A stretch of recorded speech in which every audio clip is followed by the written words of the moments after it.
Start. Hello everyone. आज हम लोग नई चैप्टर स्टार्ट करने वाले हैं सेल्स के बारे में। ठीक है। सेल एक इम्पॉर्टेंट चैप्टर है, इसका कंसेप्ट समझना इम्पॉर्टेंट होता है। इसको टर्मिनोलॉजी इनका याद करना इम्पॉर्टेंट होता है, इनके बारे में। ठीक है, टर्मिनोलॉजी के बारे में उसके सब पॉइंट्स याद करना इम्पॉर्टेंट होता है, एंड इनसे क्वेश्चन बीपीएससी पूछती है, नॉट रेगुलर बेसिस पे, लेकिन एक इम्पॉर्टेंट चैप्टर है जो पूछती है। ठीक है। तो सबसे पहले सेल समझते हैं 1665 में। ठीक है ना, रॉबर्ट हुक। ठीक है, रॉबर्ट हुक ने ऑब्जर्व करता है एक हॉनीकॉम्ब लाइक स्ट्रक्चर पैटर्न ऑब्जर्व करता है। ठीक है, स्लाइस ऑफ कॉर्क में। ठीक है, जिसको सेल कहा जाता है। Cells means according to him, cells मतलब होता है एक स्मॉल रूम और कंपार्टमेंट होता है। मीन्स एक ऐसा स्ट्रक्चर, हनीकॉम्ब लाइक स्ट्रक्चर होता है। ठीक है, ऐसा। ठीक है, जो कंपार्टमेंट जिसका मतलब होता है, और उनको ये नाम दिए लाइक अ, ठीक है ना, सेल नाम दिए। ठीक है।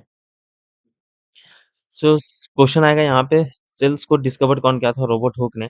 कहाँ पे सबसे पहले डिस्कवर किया? कॉर्क में डिस्कवर किया। ठीक है, जिसको हम लोग सेल कहते हैं। एंटनी वैन ल्यूइनहॉक 1674 में एंटनी वैन ल्यूइनहॉक ने सेल्स को डिस्क्राइब किया, लिविंग सेल्स को डिस्क्राइब किया। लिविंग सेल्स को कौन डिस्क्राइब करता है? एंटनी वैन ल्यूइनहॉक डिस्क्राइब करते हैं। ठीक है। सेल एक फंडामेंटल यूनिट ऑफ लाइफ है। ठीक है, fundamental unit of life, direct ये क्वेश्चन दे देगा। ठीक है ना, which of the following is a fundamental unit of life. Option में सेल रहेगा, जीन रहेगा, ठीक है, एलेल्स रहेगा, ये सब ऑप्शन रहेंगे। जो आपको वेरी सिमिलर लगेगा कि अगर जीन हमारा fundamental life unit of life है, लेकिन ऐसा नहीं करना है। ठीक है, सेल टिक करेक्ट ऑप्शन होगा इसका। स्टडी ऑफ सेल को हम लोग साइटोलॉजी कहते हैं। ठीक है, ये बेसिक है। सेल एक basic structural and functional unit of life. ठीक है, सेल हमारा basic structure and function unit of life है। क्योंकि कहा जाता है कि सेल जब हमारा बेबी बॉर्न बॉर्न होती है ना, बॉर्न होते हैं, ठीक है, तो वो एक सिंगल सेल से हमारा ह्यूमन बॉडी बना रहता है। वही बार-बार मल्टीप्लाई होती हैं, वही बार-बार ट्रांसफ़ॉर्म होती है, different type of cell, somatic cell, genetic cell cell, ठीक है? तो वहाँ से ये बनता है। तो सेल जो होता है ना, basic structure and functional unit of life है।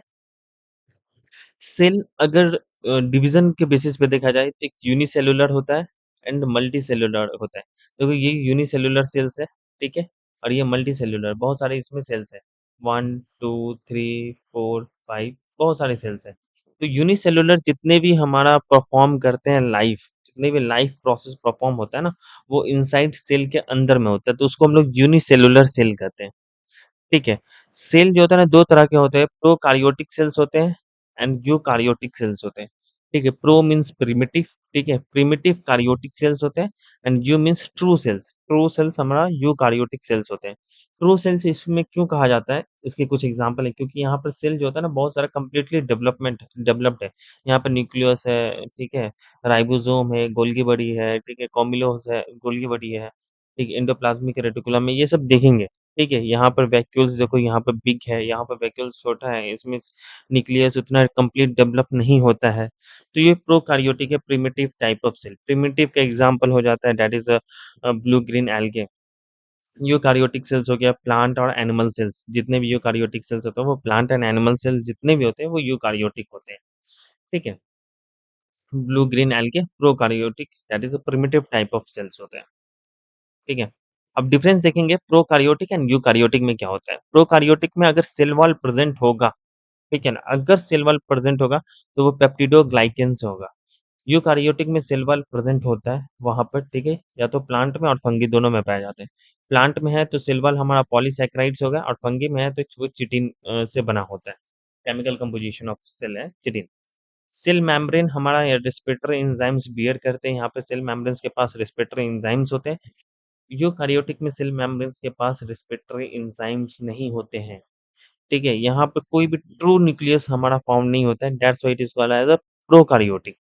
Primitive type of nucleus cells होते हैं। वहीं पे यूकार्योटिक मीन्स ट्रू न्यूक्लियस हमारा यहाँ पर प्रेज़ेंट होता है। ठीक है? यहाँ लैक सेल ऑर्गेनेल्स यहाँ पर लैक होता है, यहाँ पे कंटेन सेल ऑर्गेनेल्स, यहाँ पर सेल ऑर्गेनेल्स कंटेन होता है। न्यूक्लियोराइड कंटेन सिंगल क्रोमोसोम्स, यहाँ पर न्यूक्लियोराइड कंटेंट होते हैं। यहाँ पर न्यूक्लियोराइड जो होता है nucleus content two to many chromosomes, यहाँ पर 2 या 2 से अधिक क्रोमोसोम्स होते हैं, लेकिन यहाँ पर हमारा सिंगल क्रोमोसोम्स है। फॉर एग्ज़ाम्पल देखा जाए तो ह्यूमन सेल्स में 23 पेयर्स ऑफ क्रोमोसोम्स है, 2 या 2 से अधिक हमारा क्रोमोसोम्स है। मीन्स यूकार्योटिक है हम लोग, ठीक है? डीएनए हमारा सिर्फ़ साइटोप्लाज़्म में पाया जाता है यहाँ पे, यूकार्योटिक में डीएनए हमारा न्यूक्लियस में पाया जाता है, माइटोकॉन्ड्रिया में पाया जाता है एंड प्लास्टिड में डीएनए पाया जाता है। प्रोकैरियोटिक का एग्ज़ाम्पल बैक्टीरिया है, साइनोबैक्टीरिया है जिसको हम लोग ब्लू ग्रीन एल्गी भी कहते हैं एंड माइकोप्लाज़्मा है। वही यूकार्योटिक का एग्ज़ाम्पल है algae, fungi, protista, plants and animals ये, ठीक है? ये सब देखो, ये आ गया मशरूम्स है, फंगी का पार्ट है, ये प्लांट्स हो गया, ये एनिमल्स ये एल्गी हो गया, ये सब। ठीक है, कुछ हमारा इम्पोर्टेंट फैक्ट है that is the longest cell हमारा नर्व सेल्स होते हैं, ठीक है? लार्जेस्ट सेल हमारा ऑस्ट्रिच है, ऑस्ट्रिच से ये याद रखो सिंगल सेल्स होते हैं ना, ठीक है? एग, ऑस्ट्रिच एग्स जो होता है ना वो लार्जेस्ट हमारा सेल्स है, ठीक है? Biggest cell single cell organism अगर देखा जाए तो एसिटाब्यूलेरिया, एसिटाब्यूलेरिया ये जो प्लांट है ना, ये एसिटाब्यूलेरिया है, ये प्लांट नहीं है एसिटाब्यूलेरिया है, ये सिंगल सेल से बना होता है, कंप्लीटली सिंगल सेल से बना होता है। इसलिए इसको बिगेस्ट सिंगल सेल ऑर्गेनिज्म कहते हैं, ठीक है? अब यहाँ पे एक चीज़ याद रखने वाली बात है कि इसको याद रखेंगे कैसे? देखो biggest single cell organism biggest acetabularia याद रहेगा ए, बी से करके, ए और बी से याद रखो, एसिटाब्यूलेरिया हमारा बिगेस्ट है, ठीक है? एसिटाब्यूलेरिया आप इसको बार-बार पढ़ोगे तो याद हो जाएगा। लार्जेस्ट सेल आपको याद रखना है कि कोई एक ही होगा क्योंकि वो सिंगल सेल से बना होता है और यहाँ पर पक्षी सबसे बड़ा कौन है? ऑस्ट्रिच, तो उसका सेल जो होता है ना सबसे ज़्यादा बड़ा होगा। लॉन्गेस्ट सेल्स हमारा नर्व सिस्टम है, लॉन्गेस्ट ये डेंड्रिटिक पैटर्न होते हैं, ठीक है? इसमें न्यूरॉन्स होते हैं, तो ये नर्व सेल हमारा लॉन्गेस्ट हमारा, ठीक है? सेल्स है। अब हम लोग आते हैं प्लाज्मा मेम्ब्रेन। प्लाज्मा मेम्ब्रेन को हम लोग सेल मेम्ब्रेन भी कहते हैं, ठीक है? जो प्रेज़ेंट हो रहा है हो प्रेज़ेंट हमारे हर एक सेल स्ट्रक्चर में होता है, चाहे वो प्लांट हो या एनिमल हो, हर एक सेल स्ट्रक्चर में प्लाज्मा मेम्ब्रेन होंगे। ये सेलेक्टिवली परमिएबल होते हैं। क्यों सेलेक्टिवली परमिएबल होते हैं? क्योंकि ये लिविंग स्ट्रक्चर होते हैं। लिविंग स्ट्रक्चर होने की वजह से ये सेलेक्टिव परमिएबल है। आप ऐसे समझो क्योंकि आप लोग लिविंग पर्सन हैं, हम लोग लिविंग पर्सन हैं, तो हम लोग घर में एंट्री अपने खास जान-पहचान वाले को ही करते हैं, ठीक है? अनजान लोगों का एंट्री नहीं होता है यहाँ पे, ठीक है? त क्योंकि लिविंग है इसलिए हम लोग सेलेक्टिवली हम लोग एंटर करवाते हैं पर्सन्स को। Same same way plasma membrane जो होता है ना वो सेलेक्टिवली परमिएबल है क्योंकि ये लिविंग स्ट्रक्चर है। वहीं पे आप देखिएगा सेल वॉल जो होता है ना वो नॉन लिविंग स्ट्रक्चर है, तो वहाँ सेलेक्टिव परमिएबल नहीं होता, ठीक है? वहाँ कोई भी आके चले जाता है, कोई भी एंट्री होता है, आप ऐसे याद रखो फ्रीली परमिएबल है, कोई भी आके जा सकता है। केमिकल कंपोज़िशन प्लाज्मा मेम्ब्रेन का वो लिपिड एंड प्रोटीन दोनों से बना होता है जिसको हम लोग फॉस्फोलिपिड एंड प्रोटीन कहते हैं, ठीक है? और अगर स्ट्रक्चर देखें प्लाज्मा मेम्ब्रेन तो 2 लिपिड ये लिपिड मॉलिक्यूल्स हैं यानी कि फैट मॉलिक्यूल्स के बीच में हमारा प्रोटीन मॉलिक्यूल्स होता है। सो बहुत इंपॉर्टेंट है यहाँ पे स्टेटमेंट वाइज़ क्वेश्चन आएगा कि in plasma membrane lipid molecules are sandwich between protein molecules और protein molecules are sandwich between the lipid molecules. तो हमारे देखो प्रोटीन क्या है वो सैंडविच है 2 लिपिड मॉलिक्यूल्स के बीच में और प्रोटीन जो होता है ना वो lies between the 2 lipid molecules के बीच में लाइज़ कर रहा है। तो आप ऐसे ही याद रखना 2 के लिपिड में ठीक है, वो बीच में सैंडविच है। अब सैंडविच अगर देखोगे तो ऊपर में ब्रेड रहता है, वो फैटी टाइप का रहता है और बीच में हमारा वो अ अ, वेजिटेबल्स रहते हैं, ठीक है? तो वेजिटेबल्स हमारा प्रोटीन आप ऐसे याद कर सकते हो, वेजिटेबल्स जो होता है ना वो प्रोटीन्स है और जो ब्रेड है ना वो आपको लिपिड मॉलिक्यूल्स है, फैटी है। ये स्ट्रक्चर हमारा कंप्लीटली प्लाज्मा मेम्ब्रेन का होता है, ठीक है? स्ट्रक्चर जो प्लाज्मा मेम्ब्रेन का वो डिस्क्राइब किया गया था 2 मॉडल के द्वारा, एक unit membrane model and fluid mosaic model के द्वारा ये स्ट्रक्चर डिस्क्राइब किया गया था। इससे ज़्यादा डिटेल में नहीं जाना, ठीक है? क्योंकि अगर क्वेश्चन यहाँ पर रहेगा जिसमें से आएगा ऐसे क्वेश्चन आपको कि which of the following model describe the plasma membrane, structure of the plasma membrane. तो फ्लूइड मोज़ेक मॉडल रहेगा, यूनिट मेम्ब्रेन मॉडल रहेगा एंड बोथ रहेगा तो बोथ टिक करना है, ठीक है? इससे ज़्यादा आपको डीप नहीं जाना, जनरली नहीं पूछते ये सब हमारा ऑप्शनल का पार्ट आ जाता है, ठीक है? फंक्शन क्या है? फंक्शन अगर समझना है प्लाज्मा मेम्ब्रेन का, ये inner content of the cells को प्रोटेक्ट करता है, ठीक है? ये प्लाज्मा मेम्ब्रेन ये सेल वाले होते हैं, ये प्लाज्मा मेम्ब्रेन है। उसको प्रोटेक्ट करेगा, ये सेल मेम्ब्रेन को ही प्लाज्मा मेम्ब्रेन कहते हैं, ठीक है? एक डेफिनिट शेप देता है हमारा सेल्स को, प्लस ट्रांसपोर्ट को प्रमोट करता है, एक्टिव एंड पैसिव दोनों ट्रांसपोर्ट होते हैं। What is the meaning of active transport? जब आप एक्टिव कब होते हैं? जब आपका जो डिमोटिवेट हो जाने लगते हैं। और आपको एक्टिव होना है तो आप लो से हाई फ़ील करवाना है, ठीक है? तो you have to give some energy आप कुछ एनर्जी आप पुट करते हैं, ठीक है? अपने आप में। तो वो होता है एक्टिव, मीन्स लो से हाई जाना, मीन्स एक्टिवली हम लोग पार्टिसिपेट करते हैं, ताकि हम लोग लो फेज को हट करके हम लोग हाई फेज में आए, ठीक है। लेकिन जब आप पैसिव स्टेज में होते हैं तो हाई से हम लोग लो आने लगते हैं ऑटोमेटिक, ठीक है। हाई कंसंट्रेशन से लो कंसंट्रेशन ये एक नेचुरल हैबिट है, ठीक है। जो ये होता है पैसिव एक नेचर्स का हैबिट है, हाई से लो आते हैं, लेकिन नेचर हैबिट एक्टिव नहीं है। We have to always active, क्यों बोला जाता है एक्टिव है, क्योंकि जब भी तुम लो फेज में रहोगे तो तुम हाई फेज में जा सकते हो। तो यहाँ पे सेम वे ट्रांसपोर्ट जो होता है ना हमारा, लो कंसंट्रेशन से अगर हाई कंसंट्रेशन में जाना है तो एक्टिव हमें बनना होगा, ठीक है। एक्टिव ट्रांसपोर्ट होता है, और हाई से लो जाना है तो हमारा ये पैसिव ट्रांसपोर्ट होता है, ठीक है। सेल वॉल जो होता है ना, अब सेकंड आ गया, that is the cell wall. ये सिर्फ प्लांट सेल में पाया जाता है, ये नॉन लिविंग स्ट्रक्चर है, इसलिए ये फ्रीली परमिएबल है, ठीक है। And thick and rigid layer है, क्योंकि ये नॉन लिविंग है, वहाँ पर आप इसका एग्जांपल ले लेंगे, फॉर एग्जांपल अगर देखा जाए तो हेयर, नेल्स, ये थिक एंड रिजिड होता है। ये सेल वॉल का एग्जांपल रियल लाइफ से ले सकते हैं। केमिकल कंपोजिशन अगर देखा जाए तो प्लांट में जो हमारा सेल वॉल होते हैं ना, वो सेल्यूलोज होते हैं। एल्गी में जो सेल वॉल होते हैं वो भी सेल्यूलोज होते हैं। फंगी में जो सेल वॉल होते हैं वो चिटिन होते हैं। एंड बैक्टीरिया में जो सेल वॉल होते हैं वो मोरामिक एसिड और पेप्टिडोग्लाइकेंस होते हैं। ये देखो, ये सेल वॉल का ये एग्जांपल है, मिडिल लैमेला होता है, ये प्राइमरी सेल वॉल है, एंड प्लाज्मा मेम्ब्रेन, ठीक है। तो इतना डीप नहीं जाना, what is lamella, what is primary cell wall, ऐसे नहीं जाना, प्लाज्मा मेम्ब्रेन। सो इतना काफी है, जो भी पॉइंट यहाँ दिया गया है वो मोर देन इनफ है। ये सबसे ज्यादा इंपॉर्टेंट है, ये आपको याद रखना होगा, ठीक है। ये इम्पोर्टेंट है बहुत ज़्यादा। फंक्शन क्या है? ये भी शेप ऑफ द प्लांट को डिटरमाइन करता है, प्लस प्लाज्मा मेम्ब्रेन को प्रोटेक्ट करता है, क्योंकि ये प्लाज्मा मेम्ब्रेन है, ये सेल वॉल है, ठीक है। ये पहला फर्स्ट लेयर जो होता है प्लांट में, वो सेल होते हैं, सेकंड लेयर जो प्लाज्मा मेम्ब्रेन होते हैं, ठीक है। और इंटरनल स्ट्रक्चर ऑफ सेल्स को प्रोटेक्ट करता है, prevent the cell from desiccation. Desiccation means dry नहीं होने देता प्लांट को, ठीक है। प्लांट को ड्राई होने में नहीं होने देता है, ठीक है। जो समर सीजन में प्लांट हमारा सूखते नहीं है जल्दी, बिकॉज़ ऑफ डेसिकेशन एक्टिविटी से, ठीक है, नहीं होने देता because of cell wall. Now come to the protoplasm. Protoplasm जितने भी ऑर्गेनिक और इनऑर्गेनिक कंपोनेंट होते हैं ना सेल्स के, इंक्लूडिंग सेल मेम्ब्रेन, उस सभी को हम लोग प्रोटोप्लाज्म कहते हैं। प्रोटोप्लाज्म में जितने भी ऑर्गेनिक और इनऑर्गेनिक कंपोनेंट है ना सेल में, वो सभी हमारा प्रोटोप्लाज्म होते हैं। प्रोटोप्लाज्म को ये गलत है। प्रोटोप्लाज्म का डिस्कवरी अगर देखा जाए तो पुरकिंजे ने किया था, ठीक है।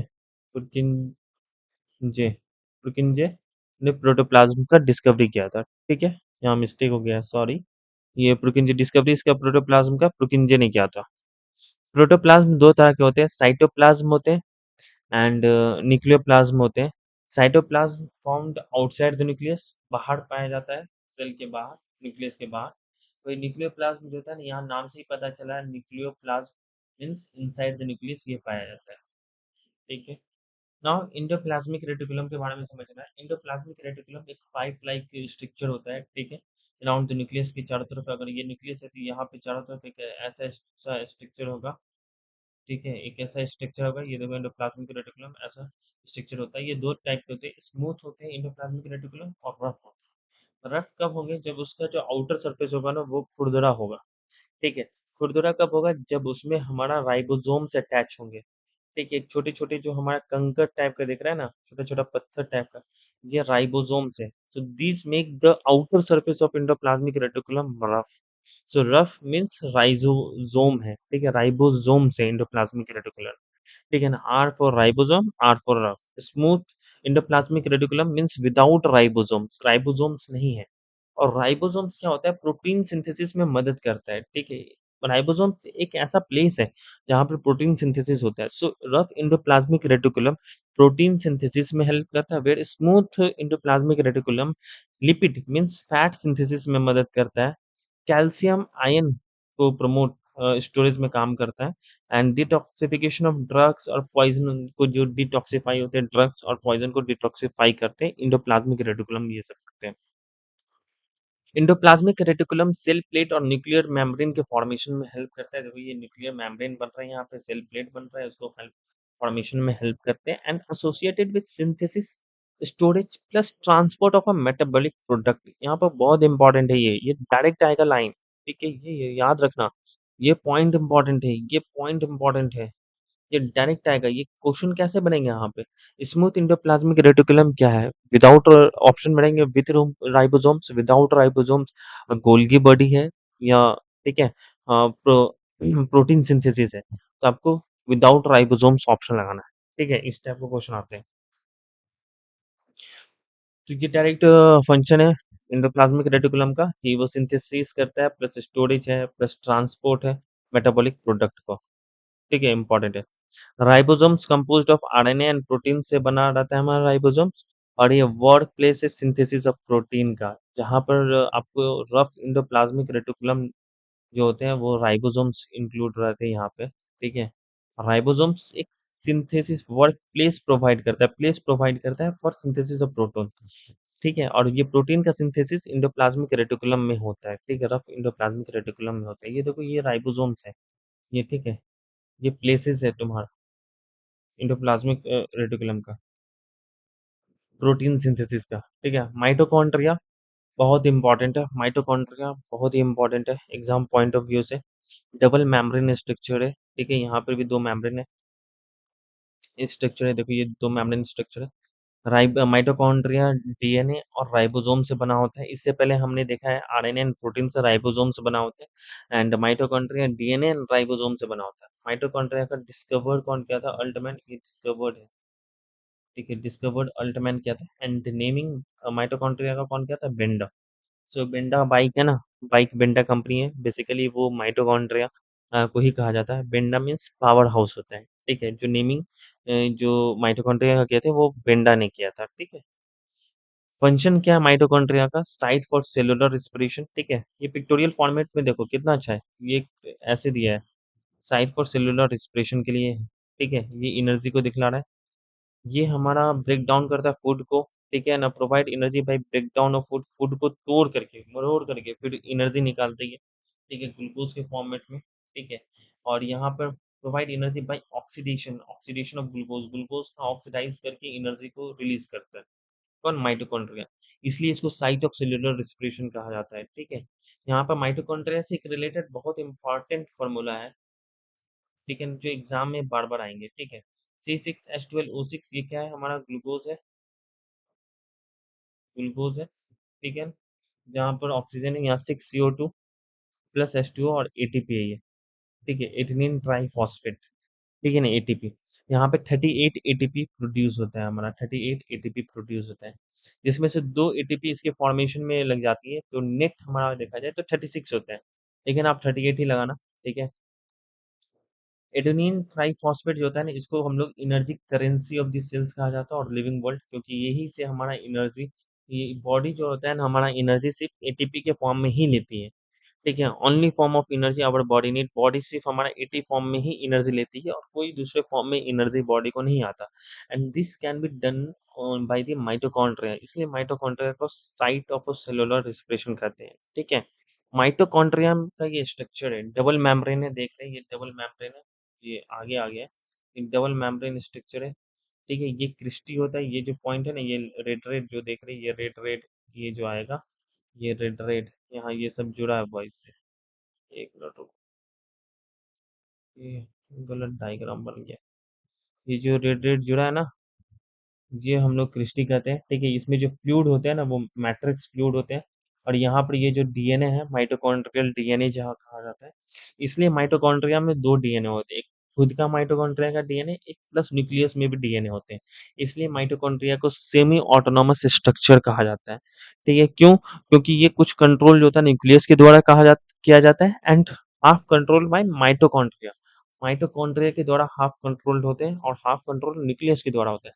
That's why it is called as a semi autonomous structure. ठीक है, सेमी ऑटोनॉमस स्ट्रक्चर इसलिए माइटोकॉन्ड्रिया को कहा जाता है। माइटोकॉन्ड्रिया आप लोगों को बहुत इंपॉर्टेंट है, पढ़ना है। वहाँ पे साइट ऑफ सेल्यूलर रेस्पिरेशन किसके द्वारा होता है? माइटोकॉन्ड्रिया के द्वारा, ये पूछेगा। Energy cells, energy currency of this cell और लिविंग वर्ल्ड का कौन होते हैं? एडेनिन ट्राइफॉस्फेट होते हैं। एटीपी का फुल फॉर्म पूछा जा सकता है। माइटोकॉन्ड्रिया में डीएनए प्रेजेंट होते हैं कि नहीं, ये भी क्वेश्चन आते हैं, ये आपको पूछा जाएगा। इस टाइप के क्वेश्चन आते हैं। ठीक है, एक मिनट, रिकॉर्डिंग हो रहा है कि नहीं? Everything is seems to be fine, yes. ठीक है, अब आते हैं हम लोग, come to the fourth point, that is the Golgi body. Golgi body both plant and animals में हमारा पाए जाते हैं, बोथ प्लांट्स एंड एनिमल में पाए जाते हैं, ठीक है, याद रखना। Secretion is the main function of Golgi body का ये मेन फंक्शन क्या है कि यहाँ से कुछ ना कुछ सीक्रेट होते हैं, सिक्रेशन, कुछ ना कुछ निकालना है। Help in storage, modification and packaging of product product produced by endoplasmic reticulum और बाय इटसेल्फ। गोल्गी बॉडी जो भी गोल्गी बॉडी का मेन फंक्शन क्या है? गोल्गी मीन्स समझ लो glass, G for Golgi glass jar, jar समझो। ग्लास जार में क्या काम करते हैं हम लोग? स्टोरेज करते हैं कोई भी चीज़ को रखने के लिए, उसको मॉडिफाई करके उसको पैकेज करके सामान बेचते हैं, ठीक है? तो यही है, ग्लास जार में या तो खुद का सामान बेचते हैं या कहीं से मँगा के सामान बेचते हैं। कहीं से मँगाना मीन्स एंडोप्लाज्मिक रेटिकुलम के द्वारा जो प्रोड्यूस किया जाएगा प्रोटीन या सिंथेसाइज़ किया जाएगा प्रोटीन को या फैट को, वो सभी जो स्टोरेज या मॉडिफाई उसका पैकेजिंग करना, वो गोल्गी बॉडी का काम है। एंड या तो ये गोल्गी बॉडी का काम है, ठीक है? ये प्रोड्यूस या तो एंडोप्लाज्मिक रेटिकुलम के द्वारा होगा या वो गोल्गी बॉडी खुद प्रोड्यूस करेगी, उसको मॉडिफाई करेगी, पैकेज करके बेचेगी। ठीक है? ये प्रोडक्ट को प्रोड्यूस करेगी और उसको हेल्प करेगी स्टोरेज में, मॉडिफिकेशन में, पैकेजिंग में।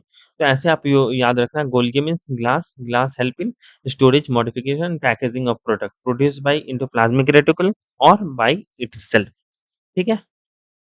Now come to the plastids. Plastids भी बहुत इंपॉर्टेंट पॉइंट है ये, ठीक है? सिर्फ़ और सिर्फ़ हमारा प्लांट में प्रेज़ेंट होते हैं, only present in plant. Have their own DNA, इनका खुद का डीएनए होता है, राइबोसोम्स होता है लाइक माइटोकॉन्ड्रिया की तरह ही। प्लास्टिड्स आपको 3 तरह के मिलेंगे, ठीक है? क्रोमोप्लास्ट मिलेंगे जिसमें क्लोरोफिल होते हैं, जहाँ पर फोटोसिंथेसिस होता है। क्रोमोप्लास्ट होते हैं जो कलर्ड होते हैं, ठीक है? जो फ्लावर और फ्रूट में कलर होते हैं बिकॉज़ ऑफ क्रोमोप्लास्ट की वजह से। एंड ल्यूकोप्लास्ट हमारा कलरलेस होता है, जो help in storage of food को स्टोर करने में मदद करता है, ठीक है?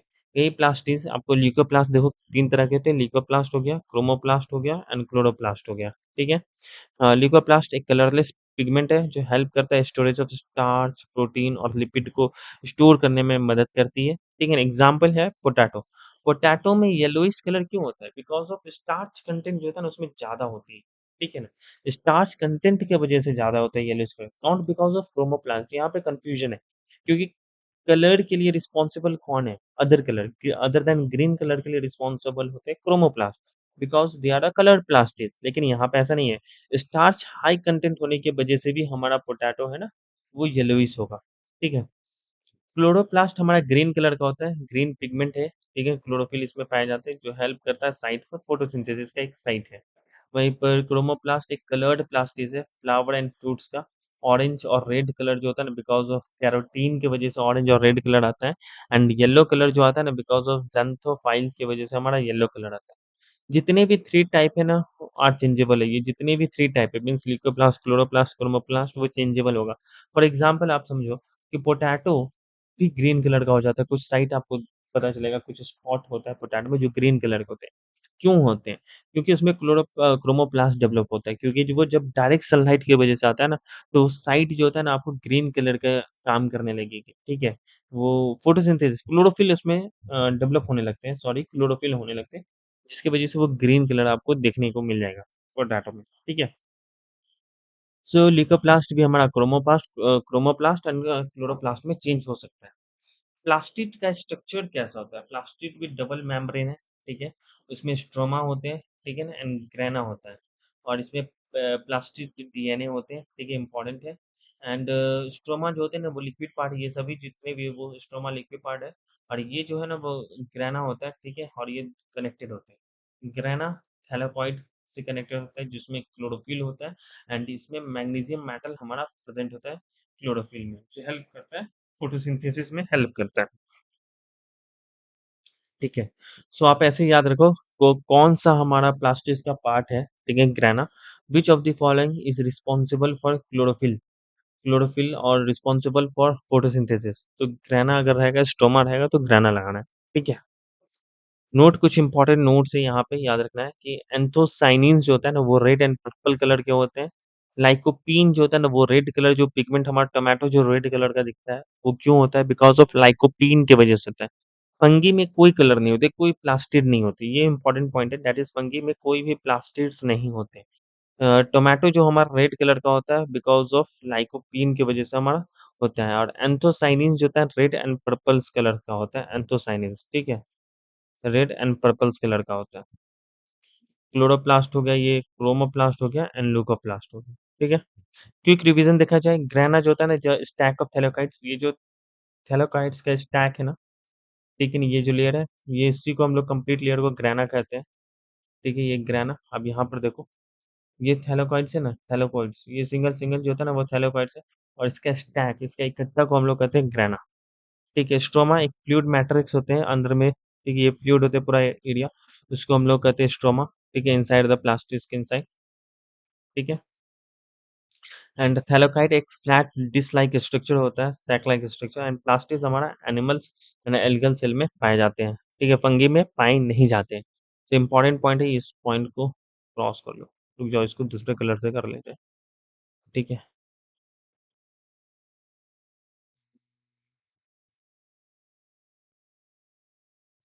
ब्लू से करते, रुक जाओ, ठीक है?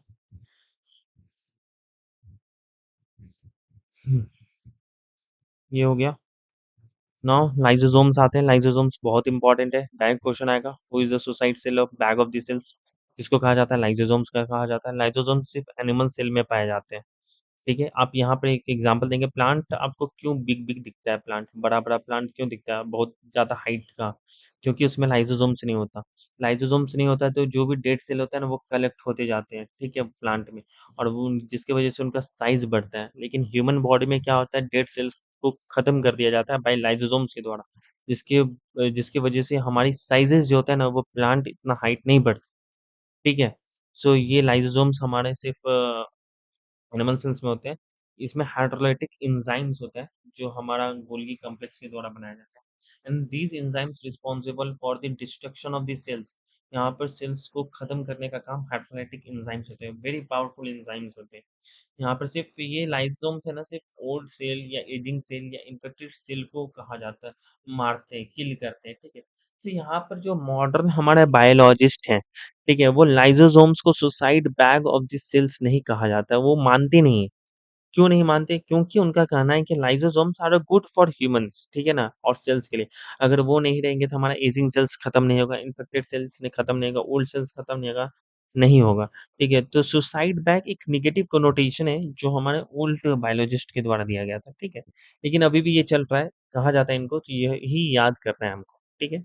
अगर ऐसा क्वेश्चन आता है कि modern biologist did not consider the lysosomes as a suicide bag of the cell, तो रीजन आपको ये देना है। अगर उसमें वन ऑफ द रीजन रहेगा कि वो kill only old cell, ageing cell और infected cell. Lysosomes do not kill every cells, हर एक सेल्स को नहीं मारता, ठीक है?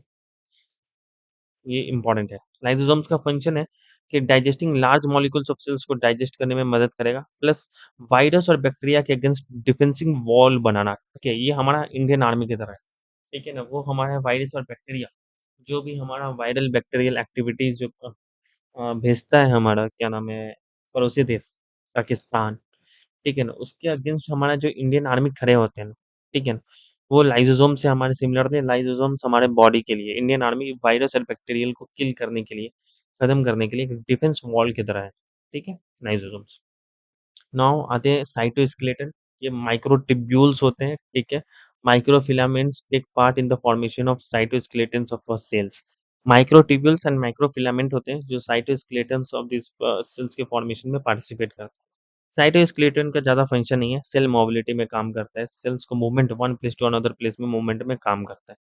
सेंट्रोसोम्स एक ट्यूबुलिन प्रोटीन स्ट्रक्चर होते हैं, ठीक है? एक ट्यूब लाइक स्ट्रक्चर है, देखो ये ट्यूब लाइक स्ट्रक्चर है ना, एक लंबा, ठीक है? इसलिए इसको ट्यूबुलिन प्रोटीन कहा जाता है। सेल डिवीजन में मदद करता है और ये प्लांट में आपको एब्सेंस होता है, प्लांट में नहीं होते, ठीक है? इंपॉर्टेंट कुछ पॉइंट याद रखना है यहाँ पे, कुछ डिस्कवर्ड जो नेम दिए गए हैं, ठीक है? जेई प्लाटे राइबोसोम्स का डिस्कवर्ड किया था, ठीक है? Lysosomes discovered by de Duve lysosomes का। सेंट्रोसोम्स का Boveri and Camillo Golgi. Golgi तो नाम बहुत इजी है, गोल्गी से ही आया है, Golgi body. Father of cytology important है, बहुत इंपॉर्टेंट है। फादर ऑफ साइटोलॉजी अगर इंडिया में है तो वो ए के शर्मा है, ठीक है? ए के शर्मा है father of cytology in India, that is a के शर्मा, ठीक है? कौन है? ए के Sharma is the father of cytology in India, ठीक है? याद रखना। जी ई प्लांट है, राइबोसोम से ये, लाइसोसोम्स हो गया सी डी ड्यू पे, टिप ओवरी से सेंट्रोसोम्स है, एंड गोल्गी बॉडी ये हमारा, ठीक है, याद है कैमिलो गोल्गी इम्पोर्टेंट है। हम्म। अब आते हैं हम लोग न्यूक्लियस पे। न्यूक्लियस भी एक इम्पॉर्टेंट टॉपिक है। सो न्यूक्लियस को जल्दी देख लेंगे, छोटा टॉपिक है। सो डिस्कवर्ड बाय रॉबर्ट ब्राउन के द्वारा डिस्कवर्ड किया गया था। मोस्ट इंपॉर्टेंट पॉइंट न्यूक्लियस का है कि न्यूक्लियस जितने भी होते हैं ना, मैच्योर मैमेलियन आरबीसी में, आरबीसी रेड ब्लड सेल में हमारा न्यूक्लियस एब्सेंट होता है, एक्सेप्ट कैमल और लामा। ठीक है, इसके लिए पेन चेंज करने दो, यहाँ पे हमको ब्लू सही रहेगा। जैसे कैमल और लामा में, ठीक है, यहाँ पे उसके आरबीसी में न्यूक्लियस प्रेजेंट होगा, लेकिन ठीक है, मैमेलियन आरबीसी, ठीक है, और जितने भी हमारा आरबीसी है उसमें न्यूक्लियस नहीं होंगे, ठीक है, नहीं रहते, प्रेजेंट नहीं रहते। न्यूक्लियर पोर के बारे में समझना है, ये न्यूक्लियर पोर है, ठीक है, जो अलाउ करता है तुम्हारा transport of material to and fro, यहाँ से मटेरियल आती है और जाती है। न्यूक्लियोप्लाज्म ये इंपॉर्टेंट है, जहाँ पर डेंस कलर फ्लूइड है, कलरलेस एक फ्लूइड होता है न्यूक्लियस के अंदर में, जिसको न्यूक्लियोप्लाज्म कहा जाता है। ठीक है, न्यूक्लियोलस हमारा कंटेंट क्या रहता है, डीएनए कंटेंट रहता है। न्यूक्लियोलस में क्या रहता है, डीएनए कंटेंट है। न्यूक्लियोलस में क्या कंटेंट है, डीएनए कंटेंट है, ठीक है, याद रखना है। और ये डबल मेम्ब्रेन स्ट्रक्चर है, न्यूक्लियस में दो मेम्ब्रेन है, यहाँ पर देख लो डबल मेम्ब्रेन लेयर है, डबल मेम्ब्रेन स्ट्रक्चर। न्यूक्लियस में इंपॉर्टेंट पार्ट है दैट इज क्रोमैटिन, क्रोमैटिन हमारा प्रेजेंट होता है, एंड क्रोमैटिन में डीएनए और हिस्टोन प्रोटीन होते हैं, ठीक है, ये डीएनए और हिस्टोन प्रोटीन मिल करके हमारा क्रोमैटिन बनता है। क्रोमैटिन हमारा न्यूक्लियोप्लाज्म के अंदर पाया जाता है, ठीक है, न्यूक्लियोप्लाज्म के अंदर पाया जाता है। न्यूक्लियोप्लाज्म क्या है, एक फ्लूइड लाइक स्ट्रक्चर है, न्यूक्लियस के अंदर में एक फ्लूइड लाइक स्ट्रक्चर होता है, ये पूरा फ्लूइड होता है, ठीक है, उसमें हमारा क्रोमैटिन है, उसमें हमारा न्यूक्लियोलस है, ठीक है। न्यूक्लियोप्लाज्म जो होता है ना, वो हमारा प्रोटीन और डीएनए से बनता है, प्रोटीन और डीएनए से बनता है, ये सब पॉइंट बहुत इंपॉर्टेंट है, ये पॉइंट इंपॉर्टेंट है। क्रोमैटिन हमारा हिस्टोन एंड प्रोटीन से बनता है, हिस्टोन प्रोटीन और डीएनए से बनता है, ये सब पॉइंट बहुत इंपॉर्टेंट है, ठीक है। Nucleus is absent in mature mammalian, RBC में एब्सेंट है। This is all are the important point, ये सब पूछे गए पॉइंट है, ये सब पूछने वाले पॉइंट है, ठीक है। नाउ फंक्शन क्या है न्यूक्लियस का, पहला तो ये कंट्रोल रूम होते हैं, ठीक है ना, of the cells, control room of the cells है, ठीक है, control room of the cells है। राइबोसोमल आरएनए जो इसमें प्रेजेंट होते हैं ना, वो न्यूक्लियस को सिंथेसाइज करने में मदद करता है, सिंथेसाइज बाय न्यूक्लियस के द्वारा होता है, ठीक है। हेरिडेटरी इन्फॉर्मेशन पासेस होता है फ्रॉम वन जनरेशन से अनदर जनरेशन, तो क्रोमोसोम्स के जरिए होता है, एंड क्रोमोसोम्स क्रोमैटिन से बनता है। जब सेल डिवीजन होता है तो ये क्रोमैटिन एक जगह कलेक्ट होते हैं, और वो कलेक्ट होकर के थिक स्ट्रक्चर बनाते हैं, जिसको हम लोग बोलते हैं क्रोमोसोम्स। ये देखो, ये क्रोमोसोम्स है, ठीक है। ये क्रोमैटिन पहले ये कैसा था, ऐसे ऐसे ऐसे ऐसे था, ऐसे ऐसे ऐसे ऐसे ऐसे ऐसे ये स्ट्रक्चर था, थ्रेड लाइक स्ट्रक्चर। ये जब सेल डिवीजन होता है तो ये एक जगह कलेक्ट होकर के ऐसे ऐसे ऐसे बनता है, ठीक है, ऐसे ऐसे ये स्ट्रक्चर बनता है, ठीक है नहीं, इसको आप हम लोग क्रोमोसोम्स कहते हैं, बीच में सेंट्रोमियर्स होते हैं, केटिनोकोर्स होते हैं, ठीक है। तो ये आपको सेल डिवीजन जब चैप्टर पढ़ाएंगे तो उसमें आप समझ जाइएगा, ठीक है। सेंट्रोमियर्स प्राइमरी कंस्ट्रक्शन होता है, जीन ये लोकेटेड होते हैं, स्पेसिफिक जीन्स होते हैं।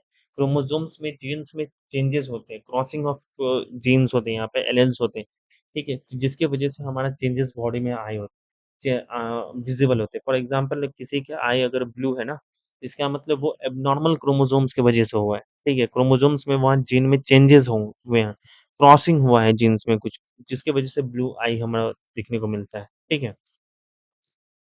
सो क्रोमोसोम्स हमारा क्लियरली विजिबल होता है ड्यूरिंग सेल डिवीजन के वक्त ही क्रोमोसोम्स विजिबल होता है, क्योंकि क्रोमैटिन जो थ्रेड लाइक स्ट्रक्चर वो हमारा कंडेंस और थिक स्ट्रक्चर बनाता है, जिसको हम लोग क्रोमोसोम्स कहते हैं। जीन्स लोकेटेड हमारा फिक्स्ड पोजीशन पे होता है क्रोमोसोम्स में, जिसको हम लोग लोकी बोलते हैं। लोकी एक ऐसा पोजीशन होता है जिसमें जीन्स हमारा लोकेटेड होते हैं। ह्यूमन में 23 पेयर्स ऑफ क्रोमोसोम्स होते हैं, ये याद रखना होगा। टोटल 46 हमारा क्रोमोसोम्स होते हैं, और पेयर्स में देखा जाए तो 23 पेयर्स होते हैं, ठीक है, ये याद रखो इस तरह। एंड ये आपको याद रखो, क्रोमोसोम्स का ये स्ट्रक्चर, ये क्रोमैटिड्स है, बीच में सेंट्रोमियर्स होते हैं, एक ऐसा ही एक स्ट्रक्चर होगा, ठीक है। ऐसे यहाँ यहाँ पे क्रोमोसोम्स होंगे, यहाँ यहाँ पे क्रोमोसोम्स होंगे, क्रोमैटिन्स, ठीक है, ये क्रोमैटिड्स है, ठीक है, एक ऐसा स्ट्रक्चर है। ये आपको सेंट्रोमियर्स होता है, और ये कीटोनियर्स यहाँ पे लगे होते हैं, वो काइनेटोकोर्स होते हैं, ठीक है। क्रोमोसोम्स जो उसके स्ट्रक्चर के बेसिस पे सेंट्रोमियर के पोजीशन पे वो चार तरह के होते हैं।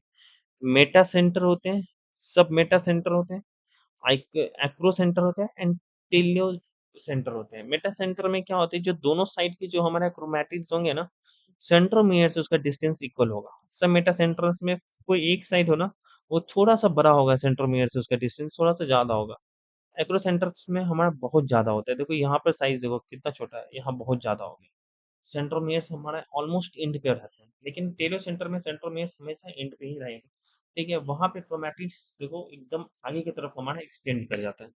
ठीक है, तो ये टेलो सेंटर, तो basis of position of centromeres हम लोग 4 डिवीजन में देखते हैं। ज़्यादा डीप नहीं जाना, पूछते नहीं है, लेकिन अगर आपको फिर भी, क्योंकि बीपीएससी एडीओ में देखा गया है कि क्वेश्चन पूछने का तरीका चेंजेस हुआ है, तो वहाँ के बेसिस पे हम ये दे दिए हैं।